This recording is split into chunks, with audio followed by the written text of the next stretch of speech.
வணக்கம் நண்பர்களே. ஸ்டாலின் வீட்டில் போலீஸ் குவிப்பு, சற்று முன் பரபரப்பு. தமிழக அரசியல் களம் இதுவரை கண்டிராத ஒரு மாபெரும் திருப்பத்தை நோக்கி நகர்ந்து கொண்டிருக்கு. தலைநகர வட்டாரங்களில் இருந்து அதிர்ச்சியூட்டும் தகவல்கள் கசிஞ்சிருக்கு. தமிழகத்தில் புதிய முதலமைச்சராக பொறுப்பேற்றிருக்க தமிழக வெற்றி கழகத்தின் தலைவர் விஜய் திமுகவின் முக்கிய புள்ளிகளை குறிவைத்து ஒரு ரகசிய அதிரடி திட்டத்தை தீட்டியிருக்கிறதா தற்போதைய அரசியல் வட்டாரங்களில் பரபரப்பாக பேசி வராங்க.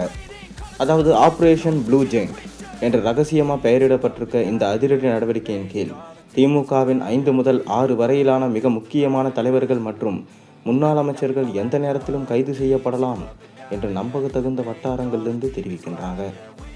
சமீபத்தில் நடந்து முடிந்த சட்டமன்ற தேர்தலில் 60 ஆண்டு கால திராவிட அரசியல் பாரம்பரியத்தை உடைத்து புதிய முதலமைச்சராக பொறுப்பேற்றிருக்க விஜய் தனது தேர்தல் பிரச்சாரங்களின் போது ஊழலுக்கு எதிரான கடுமையான ஆக்ஷன்கள் எடுக்கப்படும் என்று சொல்லியிருந்தார். அதன் தொடர்ச்சியாகவே இந்த ஆபரேஷன் ப்ளூ ஜெயின் திட்டம் ரகசியமாக சொல்லப்படுகிறது. முந்தைய திமுக ஆட்சி காலத்தில் நடைபெற்றதாக கூறப்படும் பல்வேறு ஊழல் வழக்குகள், முறைகேடுகள் மற்றும் டெண்டர் ஒதுக்கீடுகளில் நடந்த குளறுபடிகள் குறித்து புதிய அரசு தீவிரமாக ஆவணங்களை சேகரித்து வருவதாக தெரிகிறது. இந்த விசாரணையின் இறுதி புள்ளியாகவே தற்போது முக்கிய தலைவர்களை கைது செய்ய வியூகம் அமைக்கப்பட்டிருக்கிறதா தமிழக அரசியலில் பேசப்படுது.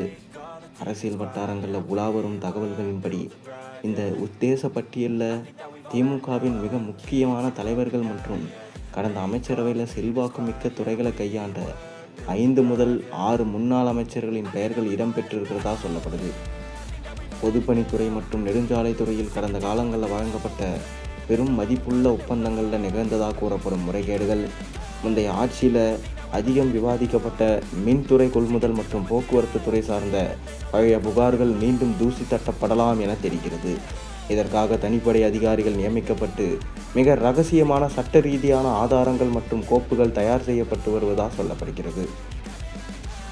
இந்த உத்தேச ஆபரேஷன் ப்ளூ ஜெயிண்ட் பற்றி தகவல்கள் பரவ தொடங்கியதை தொடர்ந்து திமுக தரப்பில் கடும் அதிர்ச்சியும் கொந்தளிப்பும் ஏற்பட்டிருக்கிறதா தெரிகிறது. புதிய அரசு தளங்களின் அரசியல் செல்வாக்கு நிலைநாட்டவும் திமுகவை பலவீனப்படுத்தவும் திட்டமிட்டு அரசியல் பழிவாங்கும் நடவடிக்கையில் இறங்கியிருக்கிறதா உடன்பிறப்புகள் மத்தியில் பேச்சுகள் எழுகிறது.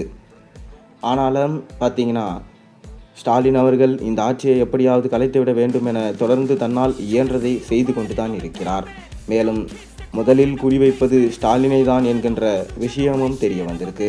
இதனால் ஒருவேளை ஸ்டாலினை கைது செய்ய வந்தால் கண்டிப்பாக அவர் வீட்டில் வைத்துதான் கைது செய்வார்கள். எப்படி ஸ்டாலினை சந்திக்க தனியாக சென்று அவரை சந்தித்தாரோ அதே போல தற்போது போலீசுடன் சென்று ஸ்டாலின் வீட்டில் கைது செய்யப்படலாம் என்கின்ற தகவலும் தற்போது வேகமாக இணையத்தில் பரவி வருகிறது.